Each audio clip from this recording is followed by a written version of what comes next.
Mean लगन वाले जातकों के लिए हम राहु और शुक्र कंजक्शन को लगातार ही डिस्कस कर रहे हैं और ये वीडियो आपके दूसरे भाव के लिए अब रहेगी। दूसरे भाव की बात करें तो आपके चार्ट में दूसरा भाव मंगल का घर है और मंगल के घर में जब जब भी आपको शुक्र देखने को मिले कहीं भी तो वो उतना अच्छे से कंफर्टेबल वहाँ नहीं होते। अब यहाँ पे राहु भी साथ आ गए शुक्र के। शुक्र आपके चार्ट में तीसरे भाव को और आठवें भाव को रिप्रेजेंट करते हुए यहाँ है आपके चार्ट में। इसके साथ साथ राहु अब शुक्र के कितने ज़्यादा क्लोज हैं, या तो फिर शुक्र क्या वक्री तो नहीं। देखिए यहाँ पे शुक्र, क्योंकि जो फायरी साइन है जितने भी, उनमें शुक्र उतना अच्छे से परफॉर्म नहीं कर पाते और अब जब राहु आ गए तो शुक्र को लेके आपकी अपेक्षाएं और भी ज़्यादा तीव्र हो जाएंगी। लेकिन उस केस में फिर आपको यहाँ डिस्पोजिटर मंगल को देखना होगा। इसके साथ साथ कोई भी अन्य ग्रह राहु या शुक्र को प्रभावित कर रहा है या इनके साथ भी अगर बैठा है तो वो भी आपके लिए काफ़ी इंपॉर्टेंट हो जाता है। इस तरीके से अब अगर देखा जाएगा तो यहाँ पर जो भी प्लेनेट है इनके साथ, वो प्लेनेट किस प्रकार का है, क्या वो राहु या शुक्र के साथ मित्रवत है या नहीं।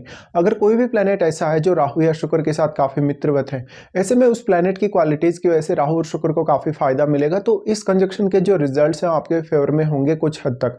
बट यहाँ पे कोई ऐसा प्लेनेट बैठ जाता है जैसे मंगल जैसा ग्रह हो, सूर्य जैसा ग्रह हो, तो आपकी समस्याएं और भी ज़्यादा बढ़ने वाली।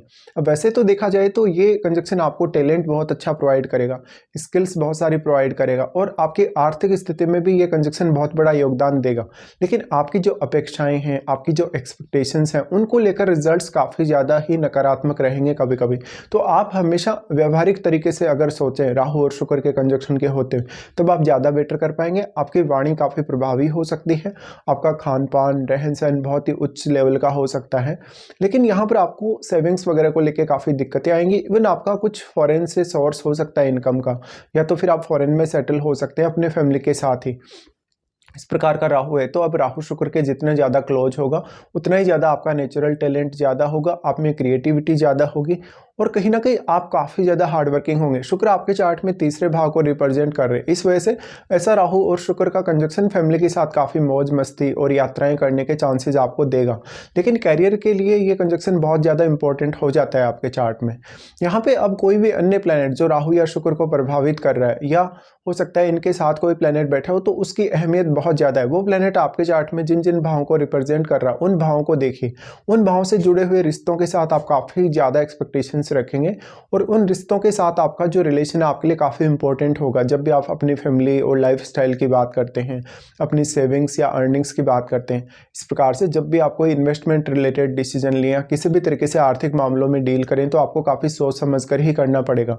अगर आप लॉटरी, सट्टा या इन शेयर मार्केट की तरफ आकर्षित होते हैं ये कंजक्शन के होते हुए, तो हालांकि आपको सफलता जरूर मिल सकती है, लेकिन आपकी आर्थिक स्थिति को लेकर रिस्क उतना ही ज़्यादा बढ़ जाएगा, क्योंकि यहाँ राहु आपके ऑब्सेशन को काफ़ी ज़्यादा बढ़ाने वाले हैं। और अगर सूर्य का प्रभाव आपके सेकंड हाउस पे हो, मंगल का प्रभाव अगर आपके सेकंड हाउस पे हो, तो इसकी और भी ज़्यादा संभावना बनेगी। अब यहाँ आपके रिलेशनशिप के डिस्टर्ब होने के चांसेस काफ़ी स्ट्रॉन्ग होंगे अगर किसी फायरी प्लैनेट का प्रभाव राहु या शुक्र पर हुआ तो। इसके साथ साथ अगर शुक्र वक्री भी होकर बैठे हों राहु के साथ, तब भी ऐसा होने की काफ़ी ज़्यादा पॉसिबिलिटी होगी।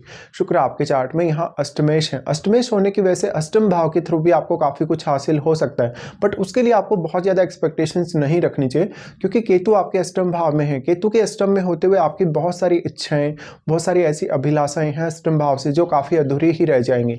अब आपको यहाँ पर ज़्यादातर स्वयं ही प्लानिंग करनी पड़ेगी या स्वयं ही ज़्यादा से ज़्यादा एफर्ट्स करने होंगे। ऐसा जातक अपनी फैमिली के प्रति बहुत ज़्यादा सीरियस रहेगा, साथ साथ में वो काफ़ी वेल्दी हो सकता है अगर राहु या शुक्र की महादशा आती हो, और आप अपनी लाइफ को काफ़ी ज़्यादा इंजॉय भी कर सकेंगे। बट अनसर्टेनिटी भी उतनी ही ज़्यादा है। अब आप लोन वगैरह लेने से बचें, किसी भी प्रकार की बड़ी रिस्क लेने से बचें। अगर आप ये सब करते हैं बिना कैलकुलेशन किए या बिना मैनेज किए, तो आपको आर्थिक रूप से ऐसा राहु शुक्र का कंजक्शन काफ़ी नुकसान करवा सकता है, आपको कोई बहुत बड़ा खर्चा इवन करवा सकता है। अब यहाँ पे अगर हम दृष्टियों के हिसाब से विचार करेंगे तो राहु सबसे पहले आपके 6th हाउस को एस्पेक्ट कर रहे हैं। 6th हाउस क्योंकि अब आपके चार्ट में सूर्य का घर है, यहाँ पर राहु हालांकि एक अच्छी प्रोटेक्शन भी आपको प्रोवाइड करने की कोशिश कर रहे हैं, बट यहाँ सूर्य की इंपॉर्टेंस भी उतनी ही ज़्यादा होगी। साथ में क्या छठे भाव में आपके चार्ट में कोई अन्य ग्रह बैठा है, उसकी भूमिका भी काफ़ी ज़्यादा होगी। राहु उस ग्रह की क्वालिटीज़ को भी मल्टीप्लाई करने का काम कर रहे हैं जो आपके 6th में बैठा है, बट वास्तव में राहु अपने साथ बैठे हुए प्लैनेट की क्वालिटीज़ को ज़्यादा अच्छे से मल्टीप्लाई कर पाते हैं। इस केस में अगर कोई फायरी प्लैनेट आपके 6th हाउस में स्थित हुआ तो आपको शुरुआत में करियर को लेकर काफ़ी अनसर्टेनिटी और काफ़ी ज़्यादा समस्याएं रहेंगी, हालांकि आगे चलकर आप अपने करियर को बहुत अच्छे से हैंडल कर लेंगे। इसी तरीके से राहु या शुक्र पर अगर जुपिटर जैसे ग्रह का प्रभाव हुआ तो कुछ हद तक जो स्थितियां हैं वो आपके लिए मैनेजेबल होंगी। यहाँ पर अब 6th हाउस में बैठे हुए प्लैनेट का रोल बहुत ज़्यादा इंपॉर्टेंट हो जाता है, क्योंकि 6th हाउस वह है जहाँ पर आपकी लाइफ में हमेशा चुनौतियाँ ही रहती हैं। भले ही तो आप अपने कैरियर के लिए देखें, भले ही तो अपनी आर्थिक स्थिति को लेकर, अपनी सेहत वगैरह को लेकर, और आपकी जो डेली लाइफ है या जो आपकी रूटीन लाइफ है, इवन जो ऑफिस की जो आपकी लाइफ है वो सारी 6th हाउस से ही जुड़ी है। इसलिए कैरियर का बहुत मेजर इंपैक्ट पड़ेगा आपके 6th हाउस को लेकर अगर देखा जाए तो। इस तरीके से देखें तो राहु हालांकि आपको काफ़ी अच्छी प्रोटेक्शन भी दे रहे हैं, वो आपको काफ़ी शत्रुओं से दूर भी रख रहे हैं, लेकिन सूर्य का घर है। सूर्य का घर होने से यहाँ आपको राहु से कोई बहुत बड़ी अपेक्षा भी नहीं रखनी चाहिए। और आपके चार्ट में अगर सूर्य बहुत ही वेल प्लेस्ड है तब जरूर आपको कैरियर में सपोर्ट मिल सकता है। उसके बाद राहु और शुक्र दोनों का ही प्रभाव आपके अष्टम भाव पे होगा। अष्टम भाव पे जो प्रभाव होगा यहाँ आपको कोई बहुत बड़ी होप नहीं रखनी चाहिए, क्योंकि वैसे तो यह शुक्र का घर है, बट केतु यहाँ सारी एनर्जी को अब्जॉर्व कर रहे हैं। वैसे तो देखा जाए तो यहाँ राहु और शुक्र दोनों का ही प्रभाव पड़ रहा है केतु पर, बट राहु की जो क्वालिटीज हैं कहीं ना कहीं राहु क्योंकि 180 डिग्री का एंगल रखते हैं केतु के साथ, इसलिए राहु उतना ही प्रभाव केतु पर डाल सकते हैं। और जितना प्रभाव यहाँ केतु पर पड़ रहा है किसी भी प्लैनेट का, वो सारा का सारा प्रभाव जो है एब्जॉर्ब हो रहा है। बट शुक्र क्योंकि राहु के साथ स्थित होते हुए बहुत ज़्यादा मल्टीप्लाई हुए हैं, शुक्र की क्वालिटीज़ बहुत ज़्यादा मल्टीप्लाई हुई हैं, इसलिए इस बात की संभावना काफ़ी ज़्यादा होगी कि राहु की तुलना में शुक्र यहाँ थोड़ा ज़्यादा प्रभाव डाल पाएंगे।